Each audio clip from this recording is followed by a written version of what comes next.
Família, atenção, atenção para essa notícia de última hora que acaba de surgir agora em Brasília. Brasília em chamas. O chicote está estralando, o bambu está gemendo, o pau está torando. O Trump acaba de pegar o careca, isso mesmo. Entra comigo aqui na matéria para você entender os detalhes dessa notícia bomba. Já compartilha, vai chamando todo mundo aí para a live, família. Senta o dedo, porque a coisa apertou pro lado do careca, isso mesmo. O chicote de aço estralou, não tem para onde ele fugir mais. Acabou a tirania aqui no Brasil. Então já peço a você que está aí do outro lado, já vai chegando na live, senta o dedo, chama todo mundo para a live, senta o dedo no like, compartilha aí para o máximo de pessoas possível, joga nos grupos aí do WhatsApp, porque a situação é degradante. O Trump acaba de pegar o careca no seu CPF. Inscreva-se, ative o sino, a informação é grave, é gravíssima. Então é importante você ir compartilhando. Enquanto eu compartilho daqui, você compartilha daí. E se o Trump realmente vier aqui no Brasil, meu amigo, aí a giripoca vai piar, hein? Aí o trem vai feder pro lado do careca, hein? Vai feder. Barata voa. É o verdadeiro barata voa. Vamos ouvir aqui o Chiquini. Vejam só, Alexandre de Moraes recebeu a primeira notificação da Justiça Americana e recebeu no CPF. A Justiça Americana não tratou Moraes como ministro da Suprema Corte. Tratou Moraes como um cidadão brasileiro. Não considerou sua imunidade diplomática. Ele, Moraes, terá 21 dias para se defender, para responder a ação, se quiser. Se não responder em 21 dias, será considerado revel, e a revelia tem como consequência que consideram-se verdadeiras as afirmações do autor da ação. Vejam só, diferentemente do que estavam divulgando, que o Brasil estava sendo violado em sua soberania. Não, nada disso. É o Brasil que está se colocando na frente do Alexandre de Moraes. É o Brasil que está tratando Moraes nesse processo como autoridade pública. Porque as empresas do Donald Trump, é isso mesmo, nada mais, nada menos do que empresas do presidente dos Estados Unidos estão processando a pessoa do Alexandre de Moraes. O Brasil sair em defesa do cidadão Moraes por meio do Itamaraty, da AGU, isso é ilegal, porque a ação é de pessoa jurídica para pessoa física. Justiça dos Estados Unidos notifica Moraes em ação por censura contra Rumble e empresa de Trump. Você imagina só ser processado pelo presidente dos Estados Unidos. Uau! Tribunal da Flórida deu 21 dias a ministro do STF para apresentar defesa. A pedido da Trump Media e Technology Group, empresa do presidente dos Estados Unidos, Donald Trump, e da plataforma Rumble, a Justiça Americana enviou notificação ao ministro Alexandre de Moraes do Supremo Tribunal Federal. A intimação foi expedida nesta terça-feira, 17. Leiam isso daqui. As empresas processam Moraes por censura. Moraes. Ele é acusado na ação de emitir ordens ilegais que impediram a plataforma de vídeos Rumble de exibir conteúdos e dessa maneira afetaram também TMTG. Donald Trump não está se utilizando da presidência para processar Moraes e também não está processando o Estado brasileiro, o Poder Judiciário brasileiro, a Suprema Corte, mas sim e somente Alexandre de Moraes. A ação diz que o Alexandre de Moraes não pode ter imunidade diplomática aqui e deve ser tratado como um cidadão comum, porque ao emitir decisões ilegais, diz a ação, ele não seguiu os ritos dos tratados e convenções de acordos entre Brasil e Estados Unidos. Sendo assim, não tendo ele seguido as formalidades legais em suas decisões, ele não agiu como agente público brasileiro. Ele não está agindo como representante do Estado brasileiro, porque ao desrespeitar formalidades, suas decisões não são formais. Suas decisões não representam o Estado brasileiro. Por isso, ele está sendo processado no seu CPF como um cidadão comum. Vejam só. Agora, ele tem que se defender e não poderá se defender pelo Estado brasileiro, porque a ação é contra seu CPF, não contra o Estado. Se a AGU sair em sua defesa, ele terá que contratar um advogado particular nos Estados Unidos para se defender. E se não se defender em 21 dias, será declarado revel. Então tem muita água para rolar, muita coisa para acontecer, mas o processo começou e ele, cidadão, terá que apresentar defesa. Eu trarei novidades no decorrer dos dias. Eu sou Jeffrey Chiquini, sou advogado, deixo aqui um grande... Agora, pessoal, você vai ouvir o advogado do Trump aí que fechou o cerco. Advogado de Donald Trump fecha o cerco para o careca. Vamos lá, aqui a notícia não para. Vamos pipocando aqui porque o tempo não para. Vamos ouvir o advogado de Trump pipocando pro careca. Porque são palavras agradáveis e ações. Né? Ter uma contraparte, uma negociação eufórica e se aplaudindo a si mesmo, se fazendo que a mídia oficial te otorgue a medalha olímpica de ouro antes de começar a treinar para as Olimpíadas, realmente é algo bom para entrar numa negociação. Né? Exatamente como você se deveria posicionar para entrar numa negociação.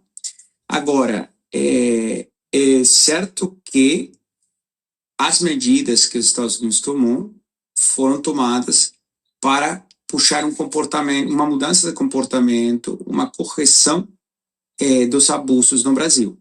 Né? Esses abusos não foram corrigidos e as medidas que os Estados Unidos tomou não mudaram.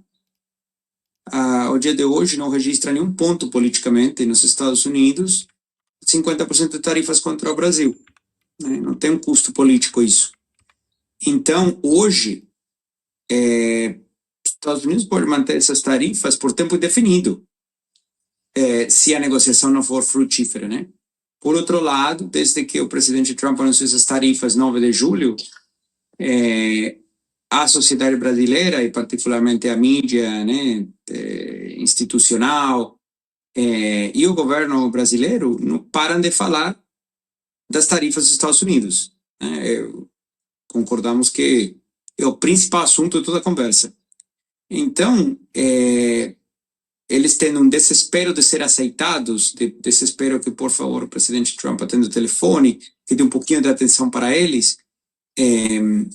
Acho que tem posicionado as partes para ter uma negociação frutífera, que é o que esperamos que vai acontecer nas próximas semanas. Bom dia, Martin. Doutor, nos Estados Unidos, né, jornalistas criticam o governo Trump, né, livremente. No Brasil, aqui são censurados por decisões judiciais. Como você enxerga esse tratamento, né, entre as democracias? Quanto mais censura tem, menos liberdade de expressão, menos pode ser chamado de democracia. O Brasil está agora passando um momento muito tenebroso. Tem cada vez mais quantidade de exiliados. Né? Na época das ditaduras militares, dos anos 70, 80, tinha exiliados de esquerda, agora tem exiliados de direita. Quando um país está tendo exiliados, claramente não está indo por um bom caminho. Né? Então, assim, a mídia, inclusive da esquerda, cúpula de governança hoje, vários dos quais já foram exiliados eles mesmos, deveriam avaliar qual é a imagem para o país deles, né, do Brasil, quando tem um incremento de exiliados políticos que o sistema que eles estão impondo está gerando. Que impacto tem no Brasil quando os Estados Unidos impõem sanções num juiz, né, barra ativista político, que chama Alexandre de Moraes? Que impacto tem no país quando os pedidos de extradição e os pedidos de apreensão da Interpol originando no Brasil são cada vez menos respeitados? Alguém foi exiliado? Algum perseguido político de Alexandre de Moraes foi exiliado para o Brasil? Até hoje, que eu saiba, zero, né? Nenhum país vai exiliar, extraditar a um perseguido político do Alexandre de Moraes para o Brasil. Que quer dizer isso sobre a imagem do judiciário brasileiro? Então, assim, aos poucos eles estão, de certa forma, convertendo a democracia liberal que o Brasil tinha em algo mais controlado, né? E esse controle vem de um assessoramento chinês, como todos sabemos. A liberdade de expressão, a liberdade econômica e a liberdade política não é algo que beneficia a um aliado no qual a China está investindo muito dinheiro. Então, isso, eu acho que estamos num período potencialmente de decisão, né? Se isso vai continuar sendo uma democracia liberal ou se, para satisfazer os sócios chineses, vamos modificar para que seja uma quase democracia, mas menos liberal. Dr. Martin, muito obrigada pela entrevista. Meu nome é Paula Camacho. O caso da Odebrecht, ele chocou a todos nós, brasileiros e o mundo. E houve diversos lugares do mundo que teve acordos, né, para multas e processos. E agora vimos que possivelmente pode ser reaberto tanto nos Estados Unidos quanto na França. O senhor fez um comentário desse no X, eu queria saber se o senhor tem mais informações sobre a possível reabertura desse caso tão emblemático. Nada que eu possa revelar por enquanto, mas foi muito interessante quando foi levantado no Departamento de Justiça dos Estados Unidos o fato que o titular, né, a capa do jornal, era que supostamente o Odebrecht ia pagar 2,6 bilhões de dólares de multa, que a Odebrecht solicitou e obteve avaliação, né, de várias autoridades ao redor do mundo para vender ativos tóxicos, ativos que eram frutos da corrupção, para poder ter a capacidade econômica de pagar as multas, receberam esse apoio, venderam ativos tóxicos e nunca pagaram a multa. Isso chama muito a atenção e, pelo que eu entendo, é parte do que está sendo investigado pelas autoridades em Washington. Martin, ainda sobre esse assunto, o senhor hoje está representando a Prefeitura de Lima, no Peru, exatamente contra, né, a Odebrecht. Você podia explicar um pouco mais dessa ação para a gente? Lógico. Temos, assim, qual que foi a modalidade de Odebrecht e do sócio do Odebrecht, Brookfield, que todos vocês conhecem no Brasil.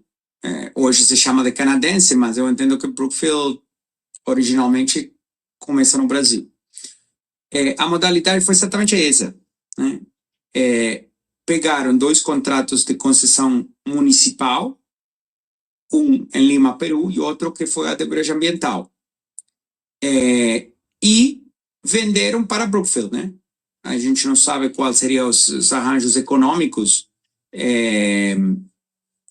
pós-venda entre a Odebrecht e Brookfield. Isso não é conhecido publicamente, mas Brookfield estava no business de comprar contratos de concessão municipais da Odebrecht, com a história, né, a justificativa que isso era necessário para dar à Odebrecht a capacidade econômica de pagar as multas, que nunca pagou. Então, fizeram essas transações, a Brookfield ficou com os contratos tóxicos, né? Governos municipais geralmente não vão lutar da forma como o governo federal vai lutar, então é um ator mais vulnerável, o governo municipal, e a Odebrecht nunca pagou a multa, basicamente. Então, como fica esse assunto? A gente está representando a Prefeitura de Lima, que foi vítima disso. Então, nesse caso, o Odebrecht vende para Brookfield uma concessão, um contrato de concessão, pelos pedágios de toda Lima, que são altíssimos, e pelos quais o Odebrecht pagou aproximadamente $12 milhões em propinas para a mulher Susana Villarán, que era prefeita de Lima na época. O Odebrecht vende isso em junho de 2016 para Brookfield, e a Brookfield compra esse contrato por $430 milhões, que paga para o Odebrecht. Agora bem, hoje a Brookfield admite, está tentando fazer uma arbitragem internacional contra a Prefeitura de Lima e o Estado do Peru, por um valor que eles avaliam que vale o contrato. O mesmo contrato que eles avaliavam que custou $430 milhões, hoje eles avaliam em $2.700 milhões. Tá? Então, isso aqui é basicamente, a forma mais fácil do público entender eu sou um comprador de celular, estou procurando pegar um iPhone, tá? E a Odebrecht é aquele moleque que te traz o iPhone novo, que custa, sei lá, $1.500 por $200, novinho. Aí você vai e compra, mas você sabe que está fazendo algo errado, né? Porque um iPhone novo custa $1.500, não custa 200. Mas você vai e compra, você é Brookfield, tá? Só que é pior ainda, porque nesse caso, o moleque que estava te vendendo celular de $1.500 por $200, de fato, ele estava sendo processado por roubar celulares e vender celular roubado, né? Então, você não só está comprando por $200, sino que você está comprando por $200 o celular do réu no processo penal por roubar celulares. E aí você fica com esse celular de $200. Aí, um tempo depois, a polícia rastreia esse celular com Find My iPhone e te fala, desculpa, mas você vem aqui, tenho que pegar seu celular roubado. Esse celular foi roubado da Maria, 5 quarteirões daqui. E aí você, sendo Brookfield, fica indignado que a polícia está tirando o celular de você, que você pagou $200, e você chama a sua companhia de seguro, né? Por exemplo, o seguro do Banco Itaú, e fala, meu Deus, a polícia está tirando meu celular, estou perdendo o celular, eu quero que seja reembolsado $1.500 pelo celular que eu paguei $200, que eu comprei do ladrão de celular. É isso que está acontecendo em Peru nesse instante, né? Então, Odebrecht pegou 430 milhões, foi embora, falando que ia pagar multa, que nunca pagou. A Brookfield ficou com um contrato de $2.700 milhões, pelos quais pagou 430 milhões. Por quê? Porque estava desvalorizado o contrato. Mas por que seria que estava desvalorizado o contrato? Será que porque você estava comprando esse celular de um ladrão que está processado por roubo de celular? Como justificava baixar o valor de 2.700 milhões a 430? Então, até hoje, a Brookfield continua operando esses pedágios que geram $200 milhões por ano de cash, né, em espécie, sobre um contrato corrupto. É muito indignante. E, finalmente, acho que as autoridades americanas estão investigando isso, mas estão investigando por quê? Porque, de fato, o Odebrecht nunca nem sequer pagou as multas. Nos Estados Unidos acabou só pagando, acho, $93 milhões, de 260 que tinha que pagar. E no Brasil, como bem sabemos, não pagou praticamente nada, né? Em parte porque teve aquela coincidência, má sorte, que caiu o avião, que tinha o ministro do STF com os processos do Odebrecht, certo? Você se lembra? É, família, o Trump tá buscando tudo, hein? Tá buscando tudo. Tá puxando a capivara um a um aí, hein? Trump tá puxando a capivara de um por um. O chicote de aço tá estralando, família. O trem vai ficar mais feio e degradante do que você possa imaginar. Eu avisei que a situação iria ficar mais apertada. O Trump não tá de brincadeira, não. Donald Trump não está de brincadeira. Vamos ouvir mais uma denúncia do Jefferson Chiquini aqui, rapidão. Dá o like aí e compartilha, pessoal. Compartilhamento é importante. Gente, é por isso que eu tenho insistido que nós precisamos com urgência de uma reforma no sistema de justiça do Brasil. No dia que o Congresso Nacional enterra de vez a medida provisória do governo Lula de arrecadação de 20 bi por meio do IOF, o STF, no mesmo dia, a serviço do Lula, com a caneta do Zanin, aquele que era advogado do Lula, desenterra uma ação direta de inconstitucionalidade que dará ao governo a arrecadação de 22 bi. No mesmo dia que o Congresso, em defesa do povo, economiza 20 bi, o STF tira uma carta da manga para o Lula, a favor do Lula, a favor do governo, e pega uma ação que estava lá jogada no canto, que trará a arrecadação de 22 bi para salvar o governo. Vejam isso, que absurdo. Porque ele tem uma apuração importante. Hoje, mais cedo, uma ação que está parada no Supremo Tribunal Federal há alguns anos foi desengavetada pelo ministro Cristiano Zanin. E, por coincidência ou não, ela garantiria ou poderia garantir exatamente esse valor que o governo esperava receber com a medida provisória do IOF. Isso, Márcio, é interessante, né? Uma das características que a gente coloca na análise política desta quadra da política brasileira é justamente uma aliança política do Supremo Tribunal Federal com o governo Lula III. Hoje, às 14h33, propriamente, o ministro do Supremo Tribunal Federal, Cristiano Zanin, enquanto estava essa indefinição, vai conseguir aprovar a medida provisória, não vai, o que ele faz? Ele pega essa ação direta de inconstitucionalidade promovida pela Advocacia Geral da União, pelo ministro Jorge Messias, cotado inclusive para ir para o Supremo caso Barroso saia, e ele pauta no plenário virtual do Supremo Tribunal Federal no dia 17 de outubro. Está aqui a decisão, inclua-se na pauta, minuto extraída, julgamento do mérito, agendado para 17 de outubro. Essa ação é uma ação que contesta, que o governo contesta o fato do Congresso ter prorrogado a desoneração da folha. Teve um monte de audiência de tentativa de conciliação promovida pelo ministro Cristiano Zanin para que o Congresso e o Executivo se acertassem, mas isso aqui acabou ficando meio esquecido. E hoje o Zanin tira e pauta isso. Sabe o valor estimado de renúncia fiscal que o governo, caso o Supremo julgue inconstitucional essa decisão do Congresso, ele pode levantar o governo?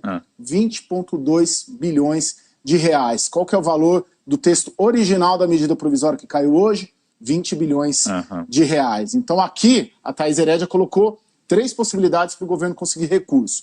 O Supremo Tribunal Federal desengaveta hoje, no começo da tarde, essa ação que pode também resolver a vida do governo do ponto de vista fiscal. A leitura política não é boa disso, né? A leitura política a gente pode interpretar, sim, de que o Zanin pauta uma ação no momento em que o governo está perdendo 20 bilhões de reais para fechar as contas e pauta essa ação que pode dar esses 20 bilhões de reais para o governo, no mesmo dia. Muito obrigado, no mesmo dia. Muito obrigado, Caio. STF e Lula é a mesma coisa. Uma ação que é desengavetada para salvar o Lula. Uma ação feita por quem? Pelo AGU do Lula. Ou seja, um grande sistema. Aquilo que podemos chamar tranquilamente de regime a serviço do regime. É, família, o Trump tá de olho, família. Donald Trump está de olho. Escuta aqui o que uma notícia boa agora. Daqui a pouco tem um vídeo do Dino chorando, hein? Atenção, Flávio Dino vai às lágrimas. Eu consegui o vídeo do Flávio Dino derretendo em lágrimas. O Geleia chorou. Já vou mostrar. Fica até o final para você ver o Geleia chorando. Vamos lá, vamos ouvir aqui nosso querido Gustavo Gaia, ao vivo, hein? Fala, Gustavo Gaia. Gustavo Gaia fazendo uma participação aqui no canal. Pode falar, filhão, tá ao vivo. Eu tô muito feliz. Eu também. Eu tô muito feliz porque hoje a gente teve 2 vitórias inesperadas em situações que nós já imaginávamos que seria uma derrota garantida.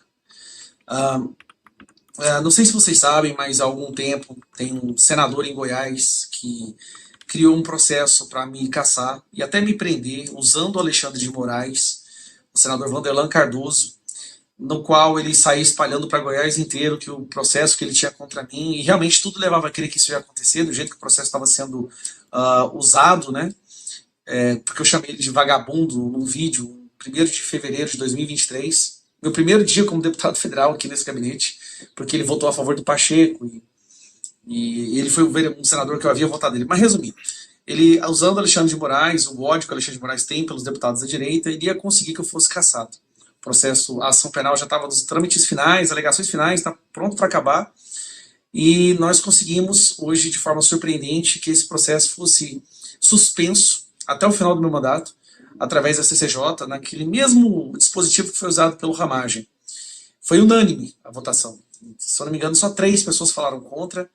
Nós tivemos o apoio de todos os partidos, republicano, o PSD, que é o próprio partido do Vanderlan, ficou do meu lado, União, PP, o PL, obviamente. Então, assim, foi uma vitória impressionante. Obviamente, primeiro é aprovado na CCJ e depois no plenário, mas pelo que eu já percebi, nós vamos conseguir aprovar no plenário também, então já é meio caminho andado, e era difícil imaginar que isso pudesse acontecer, e aconteceu, gente. O Vanderlan contava com a minha cassação ou prisão para que ele pudesse, na cabeça dele, ele está em último colocado nas pesquisas para Senado, e eu estou em primeiro lugar. Então, na cabeça dele, daquelas pessoas que me odeiam em Goiás, eu tenho que ser preso ou cassado, senão eles não teriam chance. Cajuru mesmo falou que nem seria candidato se eu não fosse cassado. Então, acho que vai ser hoje está sendo um dia muito triste para eles, e eu não posso, eu estou registrando, gravando esse vídeo para registrar que cara, Deus, isso foi interferência divina. Quero agradecer àqueles que me ajudaram, principalmente o Valadares, deputado Valadares, o Ismael Alexandrino de Goiás, que mesmo sendo do PSD, do partido do Vanderlan, foi peça fundamental para a gente conseguir essa vitória hoje na CCJ, Zuco, e todos aqueles que me ajudaram. Foram muitas pessoas, sócios, que se envolveram para ajudar, para fazer uma mobilização, para que a gente pudesse suspender esse processo contra mim, que está nas mãos do Alexandre. Top! No processo que Vanderlan e a imprensa de Goiás saía falando para todo lado que ia me caçar. Eu agradeço a todos que ajudaram, a minha equipe, meus advogados. Tamo junto. E aí, como se o dia já não tivesse bom bastante, hoje também foi julgado um caso contra mim do PT no Conselho de Ética, e esse caso foi aquele tweet que eu fiz falando sobre a Gleisi Hoffmann e o Lula, onde eu estava, na verdade, criticando o Lula, mas o PT quis dizer que eu estava atacando a Gleisi Hoffmann, mas não era uma crítica ao Lula, né, e o fato como ele ofereceu a Gleisi Hoffmann numa situação lá. Mas resumindo, nós vencemos o Conselho de Ética também. Eles apostavam que eu seria caçado no Conselho de Ética. É impressionante, gente. O tanto de gente está querendo me caçar e me prender. Eu sei. E nós vencemos. Por 9 votos a 6, foi arquivado. Show de bola. Então, as 2 grandes ofensivas que o sistema estava usando para me derrubar, uma está praticamente neutralizada e a outra já foi arquivada, já era. Então, é um dia de vitória. Tudo leva a crer que eu vou continuar aqui dando trabalho para o PT, para a esquerda, para mercenários, e muito provavelmente, do jeito que as pesquisas estão, tenham grandes chances de ir para o Senado em 2027, onde a gente vai poder bater de frente com a ditadura da toga que tem nesse Brasil, que é o nosso grande objetivo, resgatar a nossa liberdade e voltar ao normal, né? Voltar ao Brasil ao normal. Então, assim, sinceramente, foram 2 vitórias que eu achava que não iriam acontecer, e aconteceram no mesmo dia. Olha que curioso, no mesmo dia. Deus é grande demais. Agradeço a todos que rezam por nós, que oram por nós. Eu tenho certeza que isso interfere. Deus escuta essas orações e atende a elas, né? Estou muito feliz, gente. Assim, eu tinha um tempo que eu andava com esse peso nas costas. Infelizmente, o Vanderlan quis jogar um jogo muito sujo, né? Usar o Alexandre de Moraes para prender o seu adversário político. Infelizmente, eu acredito que o tiro saiu pela culatra. Foi terrível o que ele fez. O próprio partido dele ficou do meu lado. Que Deus o proteja, né? Eu espero que Deus tire do coração dele essa vontade de fazer coisas. Vou nem falar nada, não, cara. Vamos só aproveitar essa vitória. É muito bom. Vou continuar dando trabalho, pessoal. Continuar dando trabalho. Um abraço. Aí, valeu, Gaia! Nós Gustavo já- Gaia! Gustavo Gaia! Já mandei sua demanda para ele, sobrenatural. Fica tranquilo que tem outras demandas na frente lá, ele vai te responder, beleza? Mandei no zap dele aqui agora. Preste atenção aqui, filhão. Dino, Flávio Dino, ele mesmo, ele vai às lágrimas agora. Tá preparado? Você tá preparado para ver o Dino chorando? Quem tá preparado aí, levanta a mão. Você tá preparado para ver ele chorando? Foi às lágrimas. Vaza vídeo do chororô do dinossauro. Você tá preparado mesmo? Aperta o cinto aí, porque eu vou mostrar aqui agora ao vivaço, hein? Quem sabe faz ao vivo. Família, atenção. Presta atenção. A hora acaba de chegar agora. Isso vai pipocar aí se a grande mídia não esconder, vai pipocar aí se a grande mídia não esconder, repito. Essa notícia era para estar na capa de todos os jornais, telejornais do Brasil e do mundo.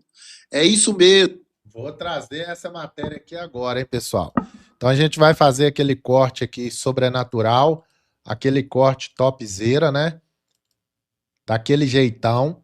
Vou preparar o corte aqui pra gente soltar esta dinamitezinha aqui e vocês vão ficar impactados, tá? Estão todos preparados aí para ver o Dino chorando? Preste atenção, gente. Preste atenção, porque o Dino foi às lágrimas, hein? Eu vou fazer aquele corte aqui para postar lá no outro canal, então eu vou fazer a abertura novamente aqui, beleza? Dentro de instantes aí, vamos ver o dinossauro indo às lágrimas. Rapaz, quem diria que a gente iria ver isso, hein? Quem diria?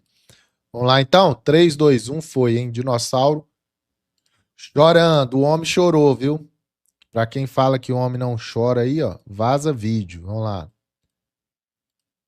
Vamos lá. Só um minuto. Vou colocar aqui. Pera aí. Tira daqui, põe pra lá. Já tá no jeito? Vamos lá então, hein? Preste atenção. Dino chorando, hein? Quem diria, hein? Quem diria que nós iríamos ver isso? Vamos lá. 3, 2, 1, foi. Família, atenção, muita atenção nessa hora. Uma notícia de última hora acaba de surgir em Brasília, é isso mesmo.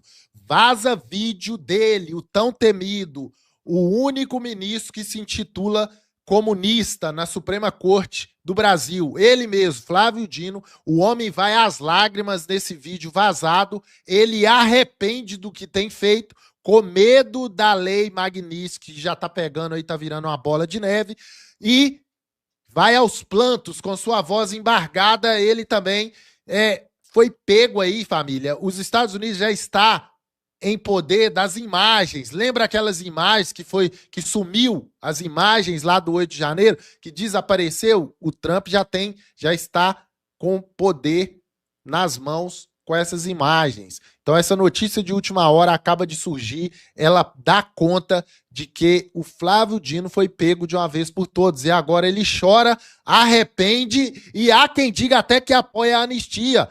Carmen Lúcia perdendo tudo, Gilmar Mendes vai tentar consolar, acaba chorando também. Será mesmo que isso tudo que você vai ver aqui agora é lágrimas de crocodilo? Será mesmo, família, que isso tudo é um teatro? É o teatro das tesouras, tudo orquestrado? Ou realmente esses caras estão arrependidos do fundo do coração depois disso tudo que está acontecendo aí? Donald Trump não está refrescando, tá?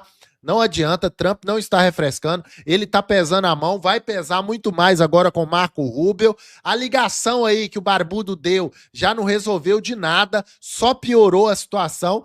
Trump é estrategista, família. Donald Trump é estrategista. Então você precisa compartilhar essa live agora. Senta o dedo aí, joga nos grupos, família. Vem, chama todo mundo. Vem. Vem pra live do Barba Ruiva que tá imperdível. Joga nos grupos, família. Joga nos grupos do WhatsApp, Facebook, compartilha pra geral. Fala que eu já tô ao vivo, que a notícia é bomba. Não ficará rato sobre rato. Vai cair rato grande, rato pequeno, camundongo, ratazana velha, vai cair rato careca, rato sem pelo, rato com pelo. É importante você dar o like aí e comentar de onde que você está me acompanhando nesta tarde. Comenta aí se o áudio tá bom, se a imagem tá boa e vai deixando muito like aí, porque a bruxa tá voando sem vassoura, o Saci tá andando de patinete e o chicote tá estralando. Me ajuda aí a compartilhar, família. Inscreva-se também no canal aí, porque essa notícia é gravíssima. É um furo de reportagem de última hora. É importante demais você me ajudar aí a compartilhar essa informação. Vamos ouvir, então, a hora em que o ministro vai às lágrimas com a sua voz embargada e o vídeo vazado aí. Aguça seus ouvidos aí, vamos ouvir. Já vai ouvindo aí, comenta aí se você acredita, não acredita, se você acha que realmente Trump já está de poder dessas imagens do 8 de janeiro, se o dinossauro vai ser preso com isso tudo aí, com essa dinamite que tá saindo aí. Brasília em chamas, Carmen Lúcia também, juntamente com Gilmar Mendes, vai aos prantos e tá perdendo tudo, acabou. Acabou a patifaria, acabou tudo, família, acabou, não tem mais jeito, é game over. Vamos ouvir aqui. Bombástica revelação exclusiva. Durante reunião reservada com assessores que vazou para este canal, o ministro Flávio Dino teve um colapso emocional ao discutir as sanções americanas, chegando às lágrimas, enquanto admitia que cometeu erros gravíssimos ao integrar o que chamou de perseguição judicial sem precedentes. Fontes do mais alto escalão do STF confirmam. Dino já comunicou aos outros ministros que está disposto a aceitar os termos da anistia ampla que tramita no Congresso para evitar o agravamento das sanções pessoais impostas por Trump. Em áudio obtido com exclusividade, o ministro confessa: "Não imaginei que chegaríamos a este ponto. Minha família está destruída. Não posso mais arcar com as consequências destas decisões." O gabinete do ministro entrou em desespero completo ao descobrir o vazamento, enquanto o Planalto tenta desesperadamente controlar os danos de uma confissão que implode a narrativa oficial do governo. Brasileiros de todo o país, preparem-se para o impacto do maior terremoto político da história recente. Aqui é Flávio Nascimento, trazendo a vocês em primeira mão a quebra de todas as barreiras de silêncio que cercavam o Supremo Tribunal Federal. O que testemunhamos hoje é nada menos que o princípio da desintegração do sistema que tanto tem asfixiado nossa democracia. De qual cidade você está nos assistindo hoje? E me diga, você já percebeu alguma mudança no tom dos pronunciamentos de Flávio Dino nas últimas 48 horas? Os relatos que recebemos indicam uma transformação dramática na postura do ministro, que subitamente abandonou o tom combativo e passou a evitar microfones. Compartilhe sua percepção nos comentários. Você já notou como a grande mídia está em silêncio absoluto sobre o abalo psicológico do ministro? Percebeu como estão tentando esconder os sinais evidentes de sua quebra emocional durante as últimas sessões do STF? Sua visão sobre esta cortina de fumaça é fundamental para a nossa análise coletiva. Este canal só consegue trazer essas análises bombásticas porque patriotas como você nos apoiam. Se puder, considere se tornar um membro para fortalecer nossa independência e capacidade investigativa. E não se esqueça de deixar seu like e se inscrever para acompanhar em primeira mão os desdobramentos desta reviravolta histórica. O que testemunhamos neste momento é o impensável até poucas semanas atrás. A capitulação emocional e moral de um dos mais ferrenhos defensores do sistema, que tem concentrado poderes sem precedentes nas mãos do judiciário brasileiro. Vamos aos fatos que estão sacudindo Brasília nesta hora. Nossa primeira bomba. Na última quarta-feira, durante reunião extraordinária em seu gabinete, o ministro Flávio Dino sofreu o que fontes próximas descrevem como um colapso nervoso ao discutir os impactos pessoais das sanções americanas contra ele e sua família. O encontro, que deveria ser uma simples avaliação de cenários jurídicos, transformou-se em uma sessão confessional, quando o ministro, visivelmente abalado, começou a questionar as decisões que tomou desde sua posse no STF. Foi assustador, relatou uma fonte presente na reunião. De repente, ele simplesmente desmoronou emocionalmente. Suas mãos tremiam, a voz embargava, e todos na sala ficamos paralisados diante daquela cena. Segunda bomba. Durante este episódio, Dino teria feito admissões que contradizem frontalmente seu discurso público. Em um momento particularmente intenso, com lágrimas nos olhos, ele teria afirmado: "Nós fomos longe demais. Atravessamos linhas que nunca deveriam ter sido cruzadas em nome de um suposto combate a ameaças que, agora vejo, exageramos deliberadamente." Mais grave ainda. Segundo relatos consistentes, o ministro confessou ter percebido que se tornou parte de um sistema que reproduz exatamente aquilo que criticava e que, Se deixou seduzir pelo poder ilimitado, oferecido por uma interpretação extremamente expansiva de suas prerrogativas judiciais. Terceira bomba, e possivelmente a mais explosiva. Após este episódio, Flávio Dino teria contatado discretamente os articuladores do projeto de anistia ampla que tramita no Congresso Nacional, sinalizando que não se oporia à sua aprovação e aplicação. Uma reviravolta completa em relação à posição anterior do ministro, que classificava publicamente tal iniciativa como golpista e inconstitucional. O ministro está em um processo de reavaliação profunda, confirmou um assessor próximo. Família, vai chegando aí, fazendo o favor de dar o joinha. Muita gente na live aí tá esquecendo de dar o like. Nos ajude aí, pessoal. É só você dar o joinha aí, já ajuda demais. Vamos continuar aqui, porque vamos falar, você vai ouvir aí também sobre aquelas imagens do 8 de janeiro que tinha sumido. Informações exclusivas chegam a este canal. O ministro Flávio Dino cometeu o erro diplomático mais grave da história recente do Brasil, ao chamar o presidente Donald Trump de tirano despreparado, em mensagens privadas vazadas por fontes do STF. A reação da Casa Branca foi imediata e devastadora. Vamos esmagar esse juiz politizado e garantir que ele enfrente consequências sem precedente. Fontes do governo americano confirmam que um pacote de sanções pessoais devastadoras contra Dino e sua família já está sendo implementado, enquanto o ministro agora entra em pânico diante da fúria da maior potência mundial. Boa noite, Brasil! Aqui é Flávio Nascimento, trazendo a vocês uma análise exclusiva e urgente sobre o terremoto diplomático que está sacudindo Brasília, após o ministro Flávio Dino cometer o que especialistas já classificam como o maior erro estratégico de um membro do STF na história da República. De qual cidade você está nos assistindo? E me diga, você percebeu como o preço do dólar disparou mais de 7% apenas nas últimas horas após o vazamento das mensagens de Dino contra Trump? Os impactos econômicos imediatos já são sentidos em todo o país. Compartilhe sua experiência nos comentários. E você notou como autoridades ligadas ao ministro Dino subitamente desapareceram dos compromissos públicos? As agendas estão sendo canceladas uma após a outra, enquanto o pânico se espalha pelos corredores do poder. Sua percepção sobre essa movimentação atípica é fundamental para a nossa análise coletiva.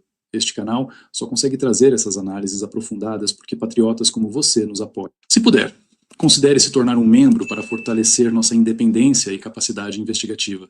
E não se esqueça de se inscrever e deixar seu like para que esta análise chegue a mais brasileiros que precisam entender as transformações sísmicas que estão ocorrendo em nossa república. A crise diplomática que está abalando o Brasil nas últimas horas teve origem no que parecia ser uma simples troca de mensagens privadas. O ministro Flávio Dino, em conversa com outros ministros do STF, através de um grupo de mensagens no WhatsApp, referiu-se ao presidente Donald Trump como um tirano despreparado e afirmou que o Brasil não deve se curvar a ameaças de um líder instável que protege golpistas. O que Dino não imaginava é que essas mensagens vazariam e chegariam diretamente à Casa Branca, desencadeando a mais grave crise nas relações Brasil-Estados Unidos em décadas.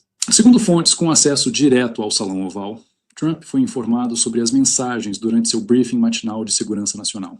A reação do presidente americano foi explosiva. Trump ficou vermelho de raiva, revelou um assessor presente na reunião. Ele bateu na mesa e disse: "Quem esse juiz comunista pensa que é? Vamos mostrar a ele o que acontece quando insulta o presidente dos Estados Unidos." Minutos depois, Trump convocou uma reunião emergencial com os secretários de Estado e do Tesouro para discutir retaliações específicas contra Dino. De acordo com nossas fontes, a determinação foi clara. Quero todas as opções possíveis para esmagar esse ministro. Ele precisa entender o preço de suas palavras. A resposta americana não demorou a se materializar. Em uma declaração oficial sem precedentes, o porta-voz da Casa Branca afirmou que os Estados Unidos consideram as declarações do ministro Dino como profundamente ofensivas e inaceitáveis. O presidente Trump está determinado a garantir que autoridades estrangeiras que insultam os Estados Unidos e seu presidente enfrentem consequências concretas e severas. Mas o que realmente aterrorizou os gabinetes do STF foi a informação, confirmada por nossas fontes no Departamento de Estado, de que Trump autorizou pessoalmente a implementação do chamado Protocolo Magnitsky Ampliado contra Dino, uma versão intensificada das sanções já aplicadas a outros ministros do STF. O protocolo ampliado vai muito além do congelamento de ativos nos explicou um especialista em sanções internacionais. Ele inclui o rastreamento e bloqueio de ativos em paraísos fiscais, a proibição de qualquer entidade financeira global com operações nos de prestar serviços ao sancionado e até mesmo restrições a empresas que fornecem serviços como energia, telecomunicações e transporte. Em termos práticos, isso significa que Dino não apenas perderá acesso a contas bancárias e propriedades, mas potencialmente enfrentará dificuldades até mesmo para realizar transações financeiras básicas dentro do Brasil. É o que chamamos de morte financeira completa, explicou o nosso especialista. A pessoa se torna essencialmente um pária no sistema financeiro global. Mais alarmante ainda é a extensão das sanções a familiares diretos e associados próximos do ministro. Segundo fontes do Tesouro americano, a ordem executiva assinada por Trump inclui esposa, filhos, irmãos e até mesmo assessores de Dino. É uma rede de sanções sem precedentes, avaliou um funcionário com acesso ao documento. Estamos falando de dezenas de pessoas que, da noite para o dia, perderam acesso a serviços financeiros básicos. O impacto no gabinete de Dino foi devastador. Segundo fontes internas do STF, o ministro foi informado sobre as medidas americanas enquanto participava de uma sessão reservada da primeira turma. Ele empalideceu completamente, relatou uma testemunha. Teve que pedir uma pausa na sessão e se retirou visivelmente abalado. Nos bastidores, assessores próximos confirmam que Dino está em estado de pânico absoluto. Ele nunca imaginou que uma mensagem privada pudesse ter consequências tão catastróficas, confidenciou um colaborador próximo. Agora ele está desesperadamente tentando encontrar uma forma de se retratar, sem parecer que está se curvando a pressões externas. A situação tornou-se ainda mais dramática quando Dino foi informado que sua família já está sentindo os efeitos das sanções. Segundo nossas fontes, cartões de crédito de familiares foram bloqueados, reservas de hotel para viagens planejadas foram canceladas e até mesmo serviços básicos como Netflix e Spotify foram desativados devido às restrições americanas. É uma demonstração impressionante do alcance do poder americano na era digital, comentou um especialista em relações internacionais. Mesmo sem colocar um único soldado em território brasileiro, os Comrades Quinoa conseguem impactar profundamente a vida de um ministro do Supremo Tribunal Federal e de todos ao seu redor. Mas a crise vai muito além do impacto pessoal sobre Dino. Nos corredores do poder em Brasília, o pânico se espalha rapidamente, à medida que autoridades percebem a disposição de Trump de usar todo o poder americano para retaliar contra críticos. É um momento de recalibração completa das relações com os Roosevelt, avaliou um diplomata de carreira. Ninguém esperava que Trump reagiria com tanta contundência a uma mensagem privada vazada. No Palácio do Planalto, a preocupação é palpável. Fontes do governo confirmam que o presidente Lula convocou uma reunião emergencial com assessores para discutir a crise, especialmente preocupado com a possibilidade de que as sanções contra Dino sejam apenas o começo de uma campanha mais ampla de pressão americana. O temor é que Trump esteja usando Dino como exemplo para demonstrar o que pode acontecer com qualquer autoridade brasileira que o desafie, explicou um assessor presidencial. É uma forma de intimidação extremamente eficaz. No Supremo Tribunal Federal, a reação dos colegas de Dino revela a profunda divisão interna. Enquanto alguns ministros expressaram solidariedade reservada, outros estão visivelmente irritados com o que consideram uma imprudência diplomática injustificável, que coloca em risco a instituição como um todo. Existe um sentimento crescente de que Dino foi longe demais, revelou um funcionário de alto escalão do STF. Alguns ministros estão se perguntando se ele não deveria se afastar temporariamente para evitar que a crise se agrave ainda mais. O ministro Luiz Fux, único a votar pela absolvição de Bolsonaro, emerge novamente como figura central neste momento crítico. Segundo fontes internas, ele tem articulado discretamente uma solução que envolveria um pedido formal de desculpas de Dino a Trump, intermediado pelo próprio STF como instituição. Fux está tentando construir uma ponte diplomática, explicou um assessor. A mensagem é clara. Isso não é mais uma questão pessoal, mas uma crise institucional que ameaça as relações entre os dois países. A segunda bomba que intensificou o pânico foi a descoberta de que o Departamento de Justiça americano está considerando abrir uma investigação formal contra Dino por possíveis violações de direitos de cidadãos americanos. Segundo fontes jurídicas, a investigação se concentraria em decisões do ministro que afetaram empresas de tecnologia baseadas nos Ipsos-Q, como Twitter e Facebook. É um movimento extremamente incomum, comentou um especialista em direito internacional. Um país investigando formalmente um juiz de outro país soberano por suas decisões judiciais. Isso levanta questões profundas sobre jurisdição e soberania nacional. Para Dino, a perspectiva de ser alvo de uma investigação criminal nos Ipsos representa uma ameaça existencial à sua carreira e reputação. Ele poderia teoricamente se tornar alvo de um mandado de prisão internacional se viajar para países com tratados de extradição com os EU, explicou o nosso especialista. É uma situação sem precedentes para um ministro do Supremo Tribunal Federal. A terceira frente de ataque contra Dino veio do setor privado americano. Fontes do mercado financeiro confirmam que grandes bancos de investimento do Square estão revisando ou cancelando projetos no Brasil, citando incerteza jurídica e hostilidade a interesses americanos como justificativas. O impacto econômico pode ser devastador, avaliou um economista. Estamos falando potencialmente de bilhões de dólares em investimentos sendo redirecionados para outros países devido a esta crise diplomática. Esta reação do setor privado já está causando pânico no governo brasileiro, que depende de investimentos estrangeiros para manter a estabilidade econômica. O Ministério da Fazenda está em estado de alerta máximo, revelou uma fonte governamental. Existe um temor real de que a crise diplomática possa desencadear uma fuga de capitais e uma desvalorização ainda mais acentuada do real. Dicas, no meio de toda esta turbulência, um aspecto fascinante da história está emergindo. O vazamento que expôs as mensagens de Dino não parece ter sido acidental. Segundo fontes internas do STF, existe uma suspeita crescente de que o vazamento foi orquestrado por aliados de outros ministros insatisfeitos com a postura combativa de Dino. Existe uma guerra silenciosa ocorrendo nos bastidores do Supremo, revelou um funcionário. Alguns ministros estão preocupados que a retórica agressiva de Dino esteja colocando a instituição em risco desnecessário.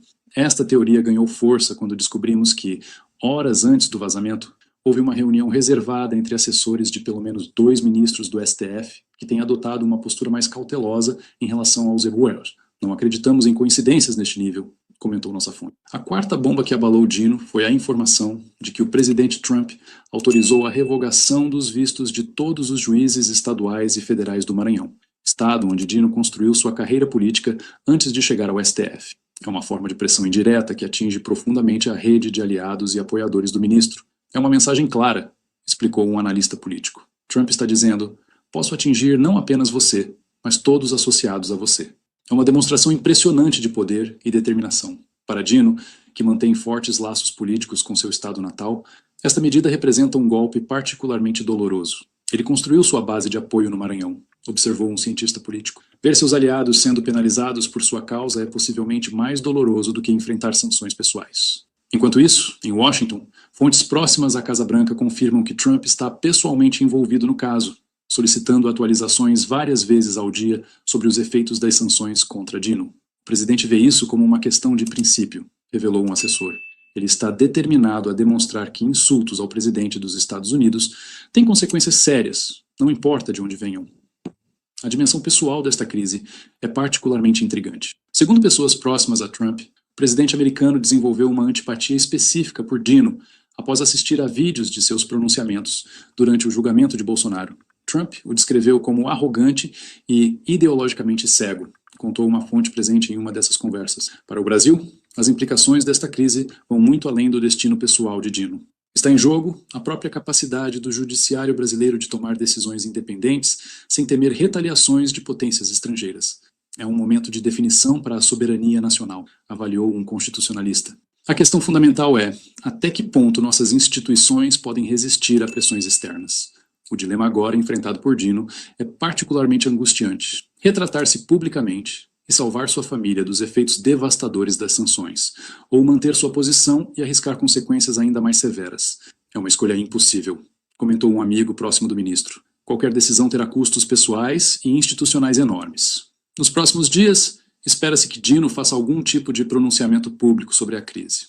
Segundo fontes próximas, ele está considerando divulgar uma nota cuidadosamente redigida que busque diminuir as tensões sem parecer uma capitulação completa. É um exercício diplomático delicadíssimo, observou um especialista em comunicação política. Enquanto isso, o ministro tem recebido ligações de solidariedade de figuras políticas de todo o espectro ideológico, preocupadas com as implicações mais amplas desta crise. Mesmo pessoas que discordam profundamente de Dino estão alarmadas com a ideia de que um ministro do STF possa ser pessoalmente destruído por um país estrangeiro, revelou uma fonte política. Esta crise também expõe uma realidade incômoda sobre o mundo interconectado em que vivemos. Mesmo as mais altas autoridades de países soberanos são vulneráveis ao poder econômico e tecnológico americano. É uma demonstração vívida da assimetria de poder no sistema internacional, avaliou um especialista em relações internacionais. Nem mesmo um ministro da Suprema Corte de uma grande democracia está imune às consequências de desagradar Washington. Para o cidadão brasileiro comum, esta crise representa um momento de reflexão sobre os limites da soberania nacional na era da globalização. Estamos testemunhando em tempo real como decisões tomadas em Washington podem impactar diretamente nossas instituições mais fundamentais, observou um cientista político. É uma lição dolorosa sobre as realidades do poder no século XXI. Mas existe também uma oportunidade emergindo desta crise.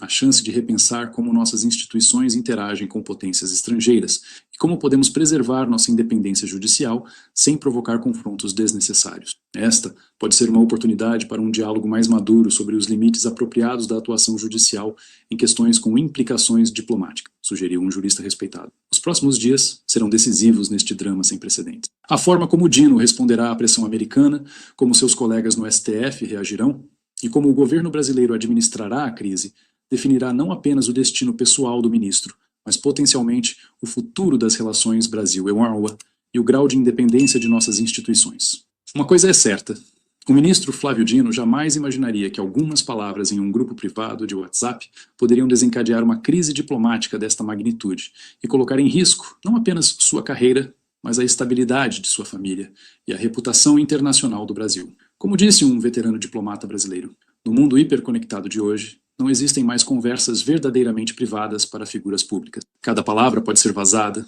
cada crítica pode se tornar uma crise internacional. É uma lição que Dino está aprendendo da maneira mais dolorosa possível. Você está acompanhando Flávio Nascimento, em uma edição especial das Crônicas do Brasil. Não se esqueça de deixar seu comentário sobre os impactos econômicos que você já está sentindo e sua percepção sobre a crise diplomática em sua região. Sua experiência é fundamental para construirmos uma compreensão coletiva deste momento histórico. Inscreva-se, ative o sininho e faça parte dessa rede de brasileiros comprometidos com a verdade e com o futuro da nossa nação. E se ainda não é membro do nosso canal, considere se tornar um agora, para fortalecer nossa independência e capacidade de trazer sempre análises aprofundadas que outros não mostram. As próximas horas prometem novos capítulos nesta crise sem precedentes. E estaremos aqui para analisar cada movimento deste xadrez diplomático que está redesenhando o futuro do Brasil. Realmente está redesenhando aí o futuro do Brasil. Agora sobre as imagens, né? Vamos ouvir aqui sobre as imagens. As imagens que sumiram foram achadas. O dia em que Trump encarou Lula sobre o 8 de janeiro. Nos bastidores de Brasília, uma teoria está ganhando força e tem deixado muita gente em silêncio. Segundo fontes que circulam entre diplomatas e assessores do Planalto, a recente conversa entre o presidente dos Estados Unidos, Donald Trump, e Lula teria sido muito mais tensa do que a imprensa noticiou. A CNN confirmou que o 8 de janeiro foi tema central, mas não revelou o conteúdo completo. O que se diz, de forma reservada, é que Trump teria colocado sobre a mesa algo que ninguém esperava. Presta atenção, gente. As imagens originais e completas daquele dia. Presta atenção. Segundo denúncias antigas, sumiram misteriosamente dos arquivos oficiais no Brasil. De acordo com relatos que correm entre parlamentares, o Serviço de Inteligência americano teria conseguido recuperar, por meios próprios, os arquivos de segurança que registraram cada movimentação dentro e fora da esplanada durante os atos do 8 de janeiro. A operação teria sido feita de forma independente, com base em cópias criptografadas enviadas automaticamente aos servidores externos, monitorados por agências de defesa. Trump, experiente em lidar com temas de segurança nacional, teria levado o assunto diretamente a Lula durante a chamada privada. O clima, segundo fontes, ficou pesado. Ainda não é oficial, mas há quem diga que quando Trump mencionou o conteúdo das imagens, Lula mandou todos saírem da sala, inclusive assessores e seguranças. O gesto teria surpreendido até diplomatas acostumados a situações tensas. O silêncio durou minutos. Trump, sem elevar o tom, teria dito que as gravações mostram o que realmente aconteceu e quem estava por trás. O teor completo da fala não foi divulgado, mas relatos indicam que o presidente americano usou a expressão high level, deixando implícito que pessoas do alto escalão do governo brasileiro poderiam aparecer nas imagens. Desde então, segundo fontes próximas ao Senado, algo parece ter mudado no discurso oficial. O ministro Luiz Roberto Barroso, conhecido por defender punições severas aos manifestantes, fez uma declaração inesperada. Admitiu que as penas foram exageradas e que muitos executores deveriam cumprir, no máximo, 2 anos de prisão. Foi a primeira vez que um ministro do Supremo Tribunal Federal relativizou publicamente as sentenças do 8 de janeiro. Coincidência ou reflexo do que está por vir? Há quem diga que o movimento de Barroso não foi espontâneo. Nos corredores do Congresso, fala-se que Lula teria conversado com alguns ministros, entre eles Gilmar Mendes, para ajustar o tom antes que uma eventual divulgação internacional dessas imagens ganhe corpo. A mudança repentina de narrativa, de golpe de Estado para baderna desorganizada, seria uma forma de preparar terreno para o impacto que viria se o conteúdo realmente viesse à tona. Essa história de imagens sumidas não é nova. Desde o início de 2023, parlamentares da oposição alertam que câmeras de segurança do Congresso e do Planalto pararam de funcionar justamente nos horários mais críticos. Os relatórios oficiais se contradizem. Enquanto um documento da Polícia Legislativa fala em falha técnica, outro, do GSI, menciona retenção temporária por motivo de sigilo. Agora, com a suposta recuperação feita pela inteligência dos Estados Unidos, a teoria ganha nova força. O detalhe mais citado por quem teve acesso indireto às informações é que, entre os registros, haveria cenas que poderiam desmontar por completo a versão de que os manifestantes agiram sozinhos. O rumor é de que figuras internas, ainda não identificadas publicamente, teriam facilitado a invasão, orientado percursos e até liberado áreas de segurança. Trump teria citado, sem revelar nomes, que alguns que se dizem vítimas estavam dentro do cenário desde o início. Nos bastidores da diplomacia, há uma leitura curiosa. Trump estaria guardando essas provas como uma espécie de trunfo estratégico, aguardando o momento político certo para usá-las. Fontes ligadas à chancelaria acreditam que o governo americano tem interesse em observar até onde Lula levará sua relação com regimes aliados da China e da Venezuela. Caso o Brasil avance demais nessa direção, as imagens poderiam ser usadas como resposta política. Enquanto isso, o STF tenta ajustar o tom. A fala de Barroso foi interpretada internamente como uma tentativa de reduzir o impacto futuro. Ele mesmo reconheceu em evento público que os executores não eram mentores e que algumas penas ficaram elevadas demais. O problema é que essa fala quebra a unidade narrativa da corte, que desde o início tratou o 8 de janeiro como o maior ataque à democracia desde 1964. Agora, com o ministro admitindo exagero, o discurso começa a rachar. Nos corredores do poder, essa mudança súbita gerou comentários. Há quem acredite que Lula pediu a alguns ministros para suavizarem o tom, prevendo que as imagens, caso sejam confirmadas, poderiam expor nomes que até agora estavam protegidos. Parlamentares afirmam que o Planalto já estuda como reagir se o conteúdo vier a público, e que a ordem é baixar a temperatura, enquanto se tenta entender o que Trump realmente possui. A teoria segue sem confirmação oficial, mas a coincidência temporal entre a conversa reservada e a guinada de discurso de Barroso tem sido interpretada como um sinal. O fato é que algo mudou.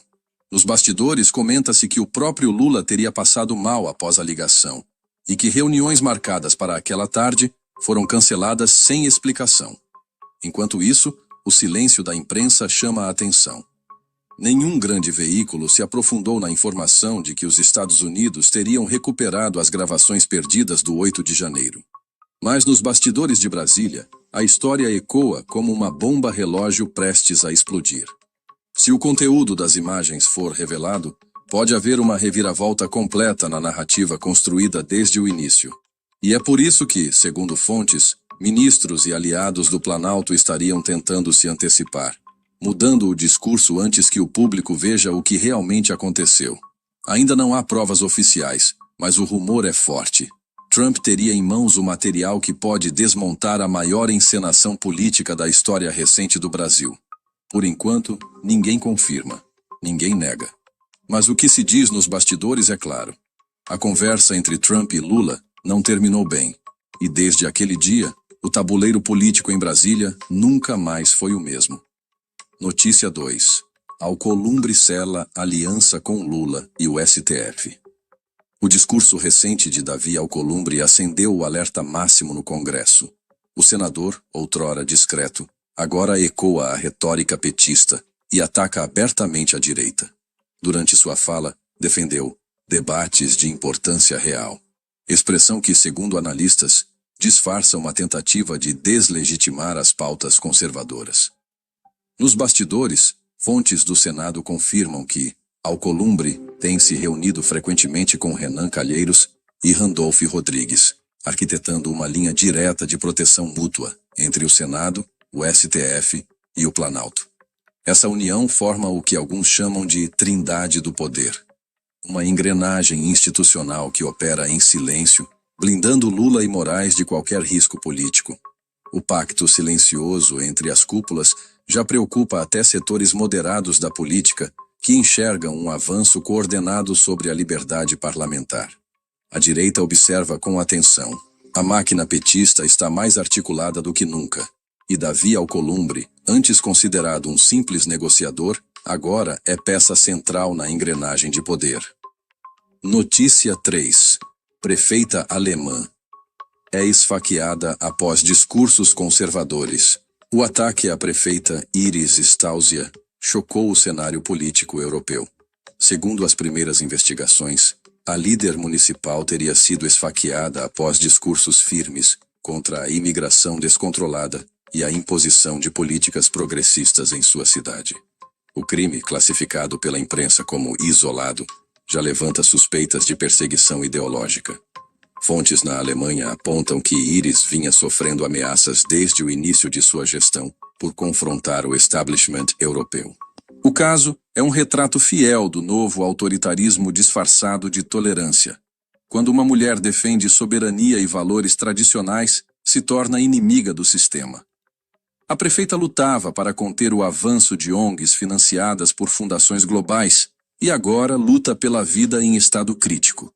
O silêncio das autoridades internacionais revela algo mais sombrio: o medo de admitir que o radicalismo de esquerda se transformou na nova face da violência política no Ocidente. Notícia 4. Plano de assassinato contra governador conservador. Choca o Brasil. A revelação de uma trama para assassinar o governador de Santa Catarina, Jorginho Melo, caiu como uma bomba nos bastidores políticos. Segundo fontes ligadas à segurança pública, o plano não era apenas uma ameaça distante. Havia monitoramento, logística e movimentações concretas em 3 estados. Interceptações telefônicas e conversas de aplicativos mostraram um grupo articulando detalhes da execução, mencionando horários, deslocamentos e até possíveis rotas de fuga. O governador, aliado fiel de Bolsonaro e defensor do conservadorismo, tornou-se símbolo de resistência dentro de um sistema cada vez mais hostil à direita. Nos bastidores, agentes federais acreditam que o plano tenha motivações políticas e que seus autores buscavam criar um impacto nacional, gerando medo entre governadores alinhados à pauta patriótica.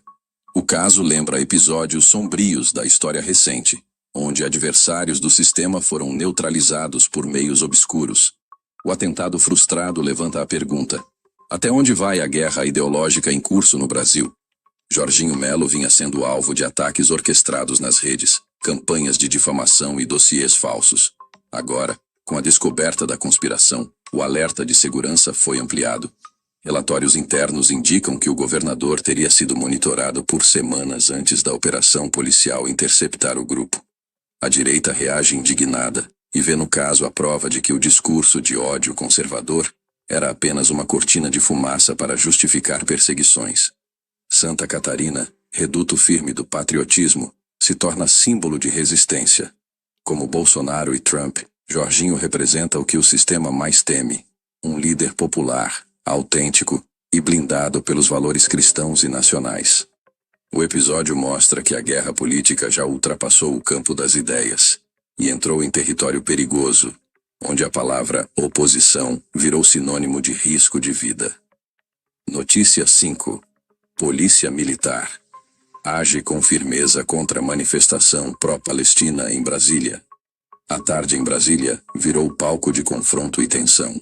Centenas de manifestantes pró-Palestina ocuparam vias públicas, entoando palavras de ordem e desafiando a autoridade policial. Segundo fontes do comando, o grupo foi financiado por organizações internacionais com histórico de atuação política, e sua presença na capital brasileira não foi espontânea. A operação da Polícia Militar, planejada com antecedência, evitou que o protesto tomasse proporções maiores.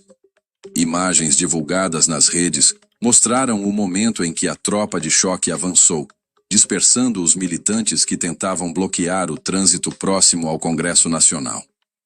Bandeiras vermelhas, faixas com mensagens anti-americanas e discursos inflamados revelaram o verdadeiro caráter do ato. Não um clamor por paz, mas uma tentativa de gerar caos e confrontar o Estado.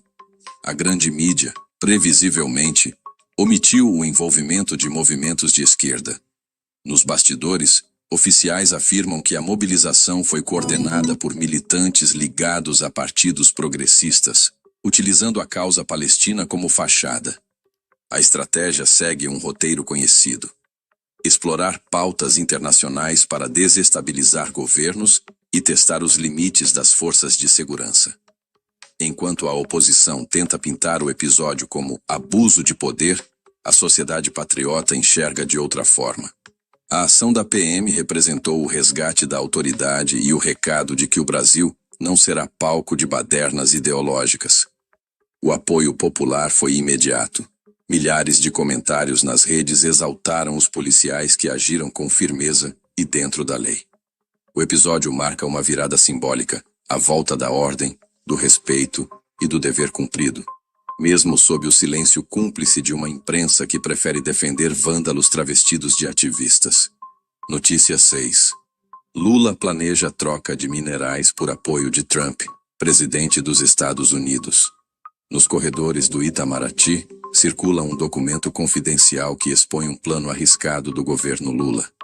Segundo informações obtidas por jornalistas independentes, o Planalto estaria disposto a ceder parte das reservas estratégicas de minerais como lítio, nióbio e terras raras em troca do fim das sanções impostas pelos Estados Unidos.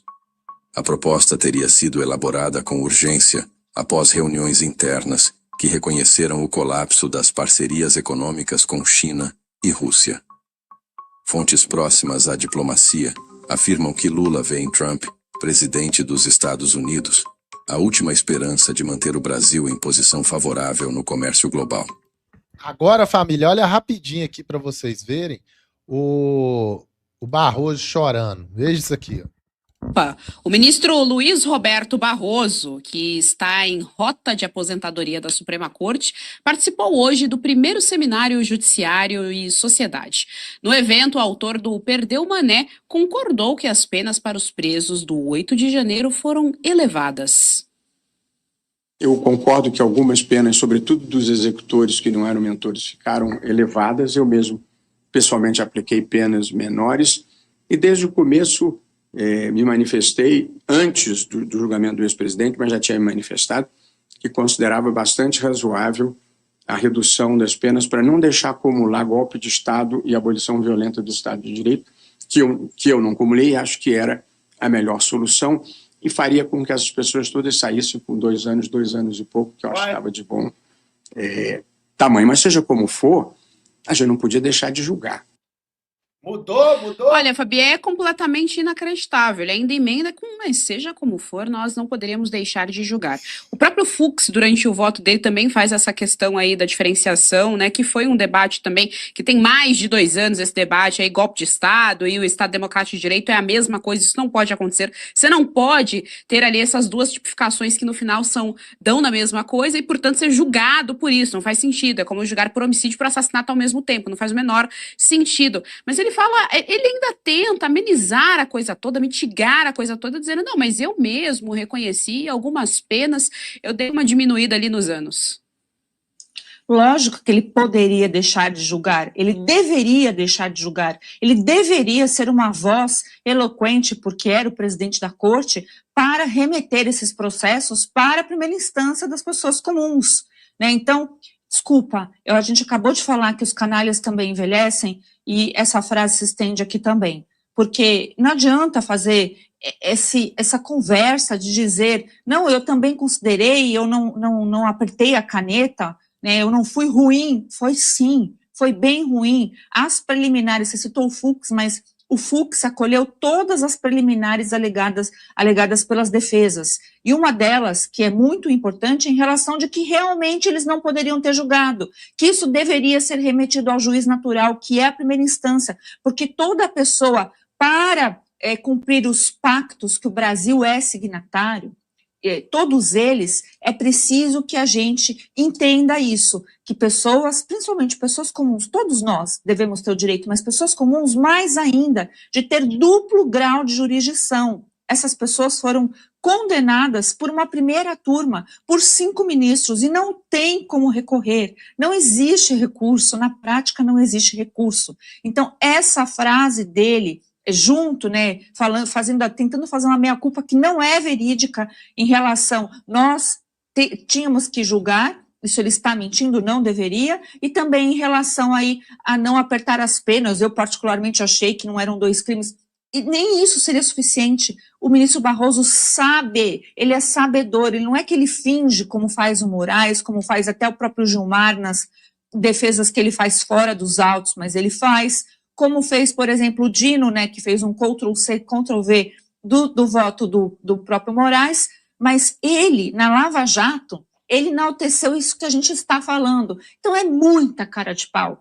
E a gente sabe porque ele está dizendo isso, mas não vai adiantar, porque na hora do vamos ver, ele sentou do ladinho ali do presidente da turma, que era o Zanin, e concordou com o ministro Gilmar Mendes na primeira fila, e ele logo ao lado. E ele admitiu isso, confessou, na verdade, foi uma confissão de que ele estava ali para dar apoio aos seus colegas no momento difícil ao Brasil. Momento difícil ao Brasil é ver tantas pessoas injustiçadas sem duplo grau de jurisdição.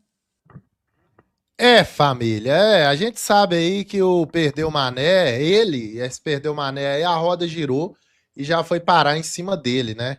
O chicote tá estralando. Tem mais, calma aí que não acabou a live, não. Você vai clicar aqui, ó, rapidinho, tem um vídeo que eu vou deixar aqui. Clica aqui, se inscreva lá no canal também, beleza? É o nosso segundo canal aí, o BBR News. Vai aparecer aí agora. Corre lá e se inscreva lá e assista esse vídeo aqui. Um abraço. Família. Vamos continuar aqui. Calma aí, pessoal. Só tava despedindo lá do outro canal lá. Rapidinho. Não acabou a live. Segura aí, Sobrenatural News. Quem não é inscrito, se inscreva lá no canal Sobrenatural News, né? Sobrenatura tá aí, ó. Sempre dando uma força aí, ó. O PT veio pra... exatamente isso aí mesmo, né? Não posso nem ler aqui, porque senão dá problema. Tem também o Careca News dele lá, ó. Inscreva-se lá também, ó. Gabinete do Careca News. Deus é pai. Não pode nem mostrar muito rápido isso aqui não, filhão. Senão dá BO. Agora, pessoal, rapaz, agora o trem ficou feio, tá? O chicote agora estralou, porque o Exército Brasileiro, o glorioso Exército Brasileiro, família, neste exato momento, tá num debate ferrenho. Tá acontecendo um debate pesado, degradante, lá na Câmara dos Deputados. Meu Deus do céu. Vai dar um BO danado, hein? Tá acontecendo nesse exato momento. Eu vou mostrar tudo aqui, eu não vou esconder nada, não. O microfone ainda estava ligado, família. Quando começou o debate lá, ó. Preste atenção, o microfone estava ligado, pegou fogo, Marcel Van Hatten foi para cima de Tomás Paiva, o general do Lula. E eu vou te mostrar tudo isso ao vivaço, beleza? Neste exato momento, quer ver? Eu vou dividir tela aqui agora. Preste atenção nisso aqui, é inacreditável, cara. O general abaixou, o general teve que abaixar a cabeça e praticamente bater continência para... Humilhação toma conta lá dentro da Câmara dos Deputados, né? Tava precisando também, né, família? Tá passando da hora disso acontecer. A live travou aí, mas voltou, né, pessoal? A live deu uma travadinha aí, mas já voltou, né? Então é aqui agora, ó. Presta atenção aqui, gente. Presta atenção. Você vai clicar nessa capa aí, ó. Clica nessa capa aí, né? E vamos pra lá, filhão. Vamos pra lá, que é a notícia é de agora. Exército vai pra cima. Ih, virou uma bagunça só. É briga, porrada, pancadaria e confusão lá na Câmara, hein? Teve até tapa na cara. Vão todo mundo pra lá. Só clicar aí, ó. Eu já vou iniciar a live lá, você clica aí, você será direcionado para lá ao vivo, beleza? Clica aí, eu te espero lá. Bora lá.